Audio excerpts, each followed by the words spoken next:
Thomas Amberger, président de l'association Nature Libre, donc association du littoral de la Côte d'Opale qui milite et qui sensibilise et protège le littoral de la Côte d'Opale depuis maintenant 7 ans sur cette fameuse problématique qui est la pollution macro-déchets, pollution que l'on rencontre sur tout le littoral. Ces campagnes de ramassage ont pour but forcément de collecter tous les déchets qu'on trouve sur les plages, majoritairement du plastique à 90% on va dire, et des déchets issus de notre quotidien, de notre consommation quotidienne. Voilà, c'est des déchets très familiers, des déchets qui correspondent aujourd'hui à notre peut-être notre modèle de surconsommation. Et voilà, ça symbolise un petit peu le mauvais côté de cette pollution, de cette consommation. Aujourd'hui, l'association Nature Libre, on va dire, c'est regroupé dans plus ou moins un réseau. Donc, on est aujourd'hui soutenu par le réseau Océan Mondial, qui pilote les Journées mondiales de l'océan avec des grosses campagnes de sensibilisation sur la pollution macro-déchets. On travaille avec l'université Picard Jules Verne sur la question sociologique du déchet, parce que derrière le déchet, il y a aussi la question sociologique. Pourquoi il y a des déchets? Pourquoi il y a tant d'incivilité? Pourquoi on retrouve des déchets?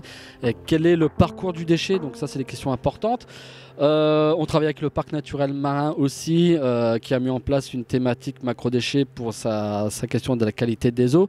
Et puis d'autres associations un peu partout sur le littoral. Je pense à Ansel, Les Mains dans le Sable, Pick Up le Plastique, et puis voilà, l'association Terre-Mer, Planète Mer, Surfrider, Sea Shepherd forcément.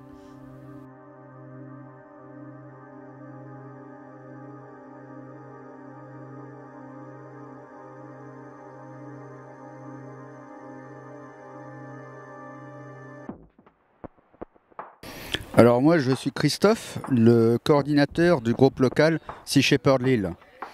Alors Sea Shepherd intervient surtout en haute mer, là où en fait il y a du braconnage, là où en fait les lois de conservation internationale ne sont pas respectées. Après il y a aussi parfois des interventions dans les eaux territoriales lorsque on nous le demande. Après c'est aussi des groupes locaux un peu partout où là c'est de l'action locale qui est certes beaucoup moins radicale, beaucoup moins musclée en général, mais comme c'est plus de proximité, c'est un petit peu un lien qui se fait entre le grand public et la grosse structure de Sea Shepherd. Alors là aujourd'hui on fait un ramassage de plage en collaboration avec Nature Libre, une association locale, et qui a déjà une bonne expérience du terrain, qui connaît bien les lieux ici. Et donc nous, au niveau du groupe local, on initie un petit peu ça, mais on veut vraiment pérenniser ce genre d'action.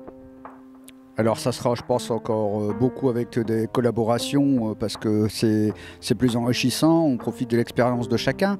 Je pense là, par exemple, on a une équipe, on ne les voit pas là parce qu'ils sont dans l'eau. On a une équipe de plongeurs qui est partie faire une petite inspection, voir s'il y a des filets fantômes qui traînent dans le coin. Et donc il y a des plongeurs du club de l'Avent qui sont avec nous, qui sont aussi très sensibilisés à la cause. Donc c'est encore une collaboration qui marche très bien. Et pour la bonne cause.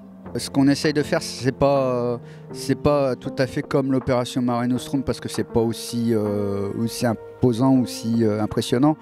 Mais c'est un petit peu une petite continuité, on va dire. Et on a pas mal de gens qui sont venus nous voir au niveau du groupe local de Lille, qui nous demandaient mais c'est quand que vous allez faire des nettoyages de plage? Et ça fait déjà un certain temps qu'on nous le demande. Et voilà, ça y est, ça démarre, c'est en cours, et puis ça va continuer.